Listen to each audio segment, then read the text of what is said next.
Hello. You guys will see this Thursday, so happy Thursday. Hi, Kitsu.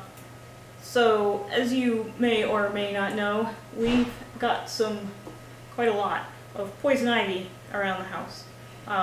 Last year, I did a really good job of getting rid of a lot of the poison ivy that was visible by spraying it with vinegar, white vinegar mixed 50-50, which is plain water.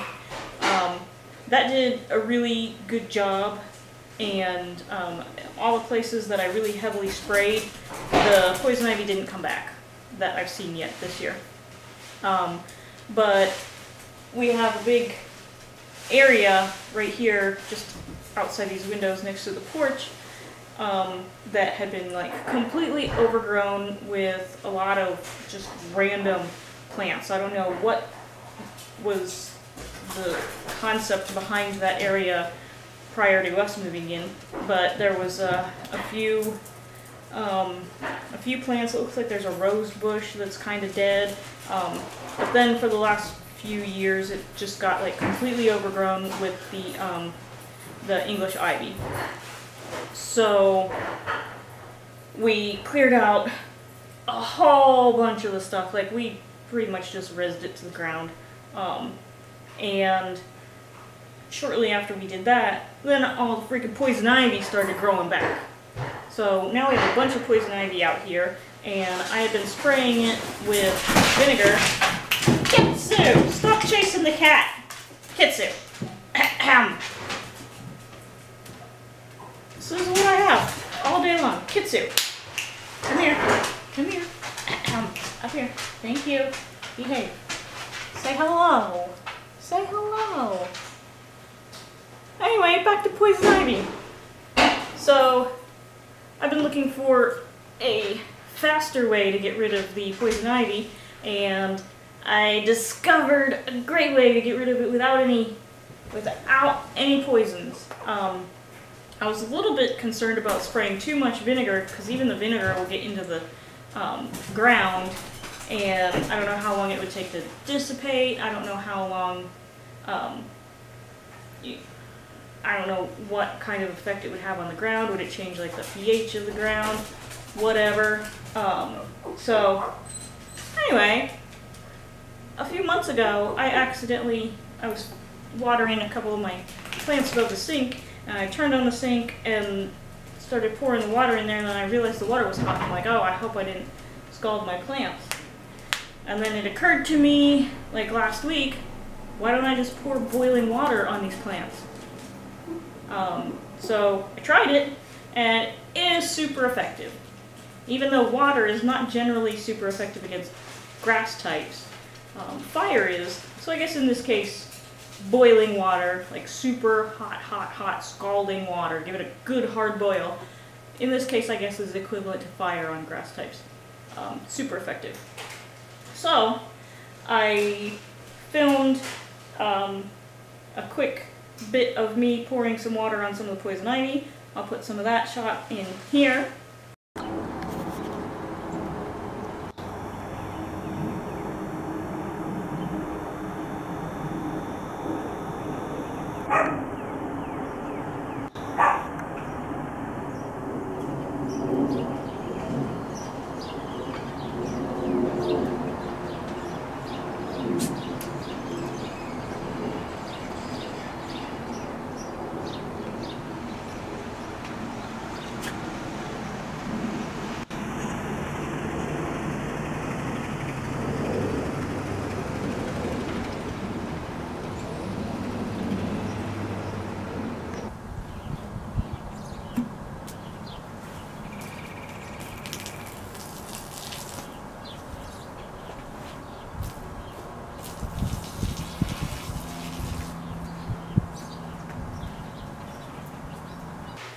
And I filmed some of the poison ivy right after I poured the water on it.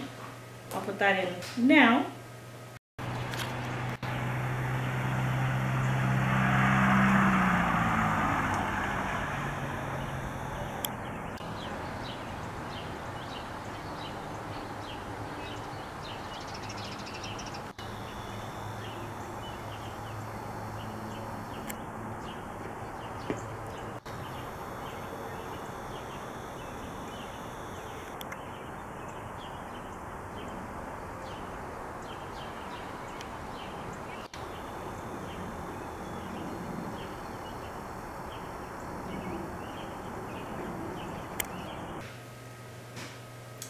And then I I got some video of the poison ivy that I had poured boiling water on a couple of days ago, and I'll put that video in here.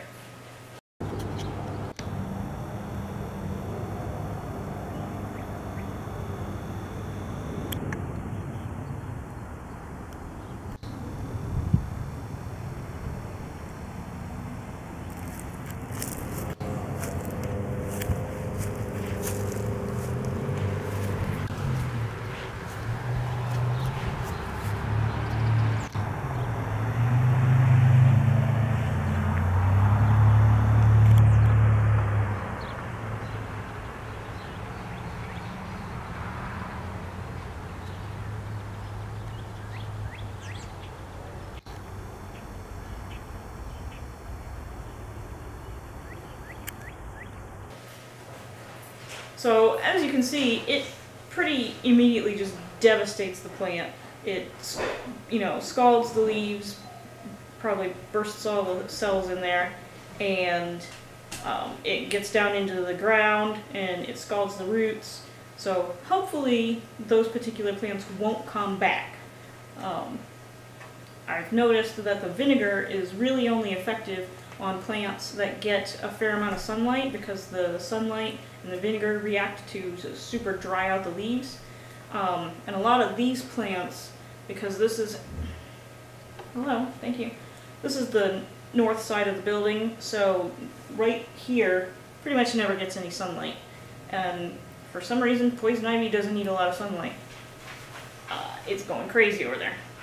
But anyway, so that never gets any sun, so the plants that I sprayed vinegar on really haven't wilted much at all, because they're just not getting any sunlight to use the vinegar to dry out the leaves. So I'm gonna boil them, boil the crap out of those things, and hey, hi, why are you guys acting so funny? Anyway, I'm getting, you know, mauled here by animals, so I'm just gonna put in some video that I took out in the yard of 3 of my favorite trees that are all sprouting and blooming and getting leaves now. So have fun, and I'll talk to you later. Okay, bye!